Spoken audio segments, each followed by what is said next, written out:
I'm Peter Adamson, and you're listening to the History of Philosophy podcast, brought to you with the support of King's College London and the Leverhulme Trust, online at www.historyofphilosophy.net. Today's episode, Fate, Hope, and Clarity, Boethius. As you might imagine, I find myself reading and working on philosophy in some rather strange places. On trains and buses, at the beach, at the department store while family members are trying on clothes. These are just a few of the places I've cuddled up with Plato or Avicenna. In fact, while I was preparing for this episode, you could have seen me in my kitchen reading about Boethius while making mashed potatoes. But I draw the line at airplanes. They make me too nervous to work, which I realize is silly. I mean, I know that I'm vanishingly unlikely to die in a plane crash. So, for me, an hour spent in a plane is an hour wasted, at least as far as philosophy goes. Okay, an hour wasted. This makes me all the more impressed when I consider Boethius, who wrote his greatest philosophical work in the certain knowledge that he was indeed about to die. Not while experiencing a plane crash, that would take some pretty quick writing, but while waiting to be executed at the order of the Emperor Theodoric in the year 525 or 6. On the other hand, Boethius got some help that has never been offered to me. While in captivity, he was visited by Lady Philosophy herself. His dialogue with her is recorded in the Consolation of Philosophy, not only his greatest work, but also a work with far-reaching influence on philosophy and literature. In the Consolation, Boethius complains to Lady Philosophy that he has been the victim of political intrigue, and this is true enough.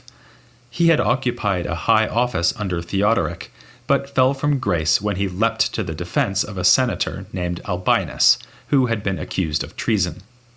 The nature of the supposed treason reminds us that we are now at the end of antiquity. The empire is definitively split into two halves, with the western half wobbling, but not yet fallen. Theodoric was a Goth who had taken charge of Italy in the 490s, but he was not recognized by the East as a full emperor in the West.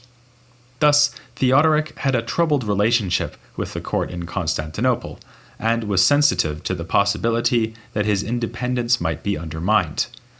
This is probably what lay behind the charge of treason against Albinus, who had supposedly communicated with the Eastern court. When Boethius spoke out on behalf of Albinus's faithfulness, he fell from favor. He was taken to Pavia, imprisoned, and, after an incarceration long enough that he could write his masterpiece, executed. Because Boethius did live at the very end of antiquity, and because his writings had such a decisive influence on medieval philosophy, he is often thought of as a medieval author. But even if Boethius was in fact ushering in a new age of thought in Christian Europe, with limited access to philosophical literature and disappearing knowledge of Greek, he was not of the medieval age. He was rather a Roman aristocrat, whose thought world was still more like that of Cicero than that of Anselm, Abelard, or Aquinas. You don't have to have a name starting with A to be a medieval philosopher, but it helps. Like Cicero, Boethius was a man with a busy public life, who devoted much of his free time to the study and Latin translation of Greek philosophy. Unlike Cicero, however, his attention was devoted almost entirely to Plato, Aristotle, and commentaries on Aristotle. Even more unlike Cicero, Boethius was a Christian who wrote works on Trinitarian theology. In the 19th century, scholars doubted whether the author of the Consolation and the Logical works, which have no overt Christian content, could also have produced these theological writings. But these doubts were ill-founded. In fact, even a casual perusal of Boethius's theological works shows that he is putting his knowledge of Aristotelian philosophy to use, as he explains God, the Trinity, and the Incarnation. But let's start where Boethius would probably want us to, his works on Aristotelian logic. In one of these, he announced his intention to translate all the works of Plato and Aristotle. If this enormously ambitious project had been brought to fruition, medieval philosophy might have looked very different. Theodoric has a lot to answer for. Before his untimely death, Boethius was fairly prolific, but still got only as far as Aristotle's logical works. As we know, this was the usual starting place for the study of philosophy in late antiquity, in places like Alexandria, so it's no surprise that Boethius prioritized logic. He wrote translations and commentaries, in some cases more than one commentary on a single work, on Porphyry's Introduction and most of Aristotle's Organon. He wrote independent treatises too, one corresponding to Aristotle's Topics, but drawing heavily on Cicero's work of the same name. Boethius's focus on logic is not the only thing he shares with the philosophers of Alexandria. He was a near contemporary of the head of the Alexandrian school, Ammonius, and we often find him making comments about Aristotle that match with the remarks of Ammonius and his pupils. This is probably not because Boethius was in contact with the Alexandrian school, but because he drew on the same sources. Among those sources, the most important was Porphyry. Not only did Boethius write on Porphyry's Introduction, he also drew heavily on Porphyry's commentaries on Aristotle. Boethius was a competent, though not terribly innovative, logician. His importance for the history of logic is nonetheless immense, since he became the primary conduit through which Aristotelian logic could reach Latin-reading medieval philosophers. An example of his influence is his decision to discuss a question Porphyry raised but didn't answer in his Introduction. As you might remember, Porphyry asked what we should say about the status of universals, general features shared by many individuals, such as whiteness or humanity.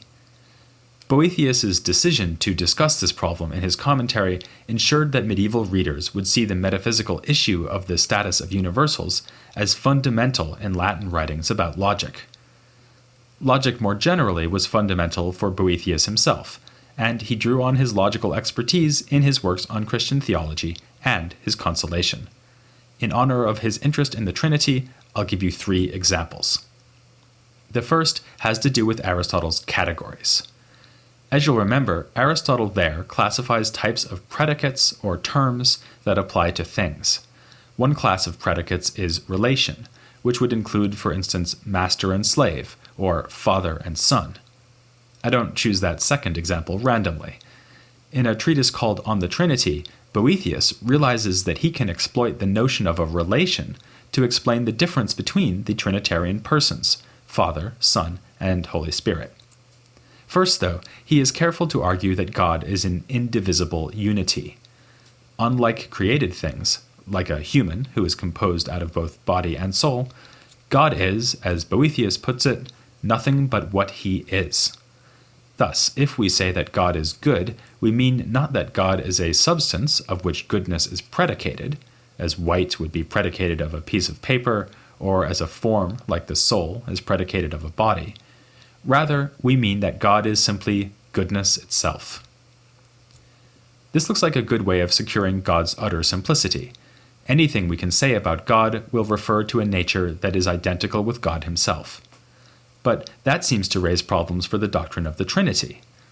If the Father is identical to God, and so is the Son, then won't the Father be identical with the Son, so that we have one and not 2 persons? Yes and no, says Boethius.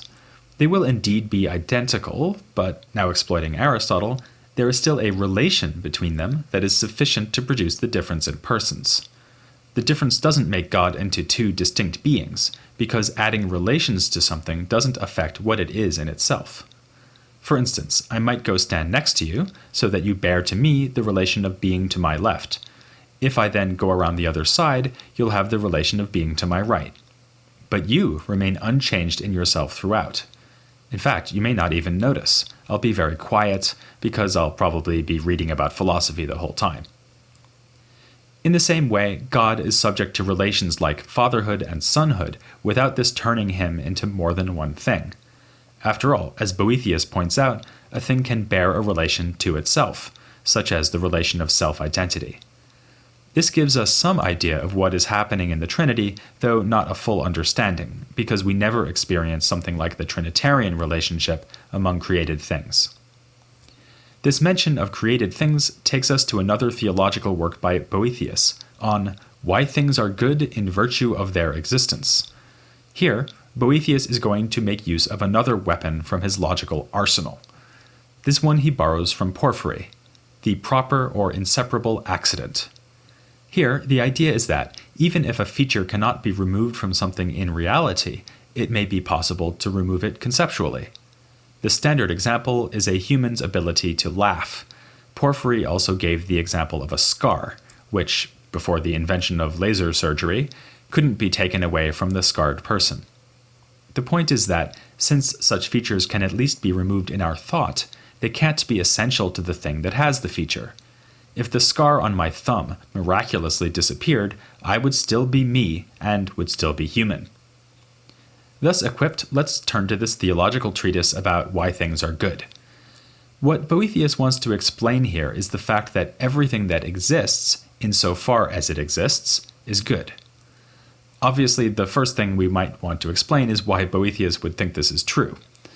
One way of explaining it would be that he is accepting the understanding of goodness and evil pioneered by Plotinus and accepted by Augustine, who is one of Boethius's favorite authors. On this view, evil is just an absence of being, the failure of something to realize its nature to the extent that it could and should. But that means that insofar as anything does exist, it must be good. If it lacked goodness entirely, it would simply cease to be. Boethius is happy to accept this, which gives him a problem. He doesn't want to say things are good in their very essence. If part of what it is to be me is for me to be good, the way that part of what it is to be me is for me to be rational and alive, then I would be good in exactly the same way as God. For God is, as we saw, good in himself. Boethius solves the difficulty by asking us to imagine a situation that can never occur, where all created things exist but God, who is goodness itself, does not. In this case, claims Boethius, things would no longer be good by virtue of existing. They would still be good, all right. Remember that if they didn't, they would cease to exist entirely. But the goodness would only be an inseparable accident, like humans' ability to laugh or my scar. This is because goodness is not part of what it is to be, say, a human, a giraffe, or any other created thing. This is one way that they differ from God. Goodness is thus conceptually separable from being human or giraffe, even if it is not separable in reality. Thus, it is only thanks to the presence of God, as creator, that things are good insofar as they exist. It isn't entirely clear what Boethius means here. One plausible interpretation would be that he is showing his Platonist leanings and thinks that created things continue to exist by participating in God, who is goodness itself, like participating in a Platonic form of good. Goodness comes to them from the outside, as it were, bestowed by God rather than belonging to their own natures. But it is still intimately bound up with their existence because they only exist at all, thanks to the will of God, the first good. Our third and final logical theme is the problem of truths about the future, which seem to make future events inevitable. As we've seen, Aristotle first broached this issue in his On Interpretation, with the famous example of the sea battle, and Boethius takes up the question in his commentary on that work. The reading of Aristotle he offers is also found in Greek commentators like Ammonius. According to this reading, Aristotle solves the difficulty by saying that there are only indefinite truths about future events. Unfortunately, it again isn't quite clear what Boethius means. He may mean that, according to Aristotle, present statements about the future are indefinite because they are going to turn out true or false, but it isn't yet decided which. Thus, if I say, I will watch a Buster Keaton movie tomorrow, then this will certainly wind up being either true or false, but will not become true or false until I actually watch the movie or fail to do so. Alternatively, Boethius might mean that a statement like, I will watch a Buster Keaton movie tomorrow, is right now true, rather than false, but not necessarily true. So I could truly say that I will in fact watch the movie, without this meaning that it is inevitable that I watch the movie. After all, the truth I'm asserting here is contingent, because I could easily have decided not to watch a Buster Keaton movie, unwise though that would be. If, on the other hand, I said 2 plus 2 will equal 4 tomorrow, what I am saying now will already be necessarily true. A more famous discussion of this issue occurs at the end of that jailhouse classic, the Consolation of Philosophy. Here, though, we are dealing with the version of the difficulty discussed by Augustine. Once we admit that God knows future events with certainty, don't we have to conclude that there are indeed present truths about those events, and that the truths are necessary? Boethius arrives at this point only after a long dialogue with his visitor, Lady Philosophy. At first, the prisoner Boethius is too distraught to worry about these logical niceties. Lady Philosophy has comforted him with a regime of arguments, first offering him gentle medicines and then more severe ones. The gentle medicines include getting Boethius to reflect on respects in which he remains fortunate. For instance, his family is still alive, even if he will shortly be killed. Lady Philosophy moves on to show Boethius that there is no point lamenting about the way the wheel of fortune turns. That is in the nature of fortune, after all, which stays the same only in that it is constantly changing, raising up the lowly and casting down the powerful. Lady Philosophy sounds very like Marcus Aurelius when she dismisses the role of chance in the universe or says that we should never value anything that can be taken away from us. A more Augustinian note is sounded when Lady Philosophy gives her positive account of happiness. It lies not in virtue and self-mastery, as Epictetus or Marcus might say, but is to be identified with God himself, which may remind us of Augustine's City of God. Still, pagan Hellenic sources are never far from Lady Philosophy's mind. She seems to have read Plato's Gorgias closely, as she comforts Boethius by telling him that the wicked of this world only seem to be powerful and happy. In fact, the good alone are powerful and do what they want, whereas the wicked suffer from their own wickedness. What would be good for them, as Plato held, would be corrective punishment. There's more than a hint of Plotinus mixed into Lady Philosophy's medicine too, perhaps filtered through Augustine. For here we find again the idea that evil itself is nothing, and therefore that the wicked are simply failing to do anything when they perform evil actions. Seen from the point of view of divine providence, the world contains no evil. Admittedly, it does contain suffering, but even this is sent by providence, either as a test for the good or a punishment for the evil. So far, so optimistic, but it does lead Boethius to this difficulty about providence itself. If God providentially knows everything that will happen, then isn't everything necessary? Lady Philosophy admits that it seems so, because God obviously cannot be wrong about anything. Since it seems that he could not have certainty about things that are in themselves uncertain, there is no possibility that the things he knows be otherwise. Thus, all things that God knows, including future events, are necessary, but God knows everything, therefore everything is necessary. Towards a solution, Lady Philosophy points out that if you see something happening presently, that doesn't make what you are seeing necessary. She gives the example of a chariot race. If the motions of the chariot drivers are not even necessary while they are occurring, then much less could they be necessary before they occur. Moreover, as they are occurring, you can be certain that what you are seeing is happening. This shows that, in a way, certainty is indeed compatible with the absence of necessity. The problem is that future events don't seem to be like this. From our point of view, they are still open or unsettled in a way that a present event is not. But our point of view is not the same as God's. Appealing to a distinction that was introduced by the Neoplatonist Iamblichus, Boethius has Lady Philosophy say that the way things are known is appropriate not to what is known, but to the knower. Thus, events that seem uncertain to us could be certain for God. This is because God does not really know future events as future events. He never changes, so that, unlike us, he has knowledge that does not alter from moment to moment. Instead, he sees all things, the things that for us are past, present, and future, with a single simultaneous knowledge. Boethius makes the point in Latin by saying that God's knowledge is not praevidentia, knowing in advance, but providentia, which means knowing from a commanding vantage point, like someone surveying things from a high mountain.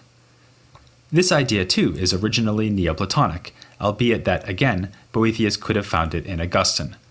God has an unchanging relationship towards things that change in time, and as Plotinus said, a being who lives such an unchanging life can be called eternal. At first blush, this might seem to make the problem even worse.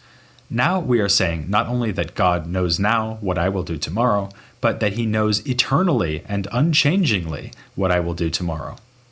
If the sea battle argument makes my actions look inevitable, this argument looks like it could make my actions immutably inevitable. But Lady Philosophy draws the opposite conclusion. God's eternity means he sees every event occurring as if it were present for him. His seeing tomorrow's chariot race is just like your seeing today's chariot race. So, we should no more think that his foreknowledge implies necessity in a future event than we should think that our ordinary present knowledge implies necessity in a present event. This is an ingenious suggestion for solving the problem of divine foreknowledge, so much so that I think we wouldn't be spinning our wheels by thinking about it a bit more. We'll do just that in our next and final episode on ancient Christian philosophy, and indeed, ancient philosophy in general, by turning to the world's leading expert on Boethius's philosophy. I suspect that John Marenbon already knows what he's going to say next time about Boethius and divine foreknowledge here on the History of Philosophy without any gaps.